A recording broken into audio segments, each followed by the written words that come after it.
After a 33-year leave of absence from his alma mater, I am pleased to present to you Dr. William Gates.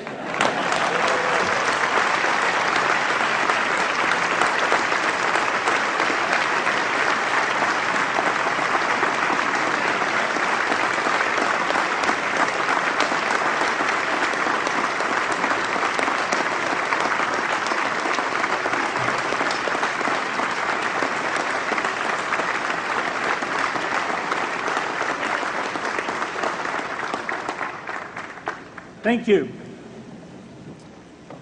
President Bach, former President Rudenstein, incoming President Faust, members of the Harvard Corporation and the Board of Overseers, members of the faculty, parents, and especially the graduates. I've been waiting more than 30 years to say this. Dad, I always told you I'd come back and get my degree.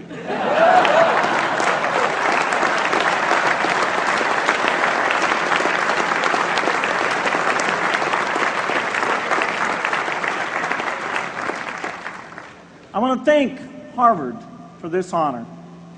I'll be changing my job next year, and it will be nice to finally have a college degree on my resume. I applaud the graduates for taking a much more direct route to your degrees. For my part, I'm just happy that the Crimson called me Harvard's most successful dropout. I guess that makes me valedictorian of my own special class. I did the best of everyone who failed. But I also want to be recognized as the guy who got Steve Ballmer to drop out of business school.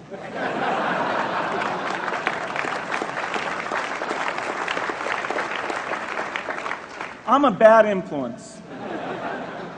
That's why I was invited to speak at your graduation. If I'd spoken at your orientation, fewer of you might be here today.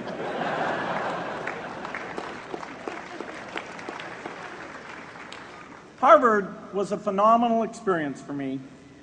Academic life was fascinating. I used to sit in on lots of classes that I hadn't even signed up for. And dorm life was terrific. I lived up at Radcliffe in Currier House. There were always a lot of people in my dorm room late at night discussing things because everyone knew that I didn't worry about getting up in the morning. That's how I came to be the leader of the antisocial group.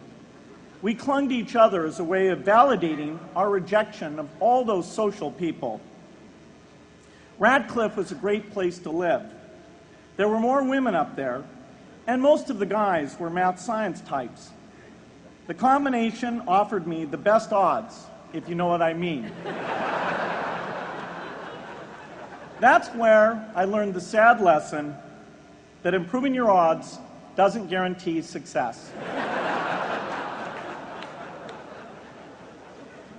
One of my biggest memories of Harvard came in January 1975 when I made a call from Currier House to a company in Albuquerque, New Mexico that had begun making the world's first personal computer.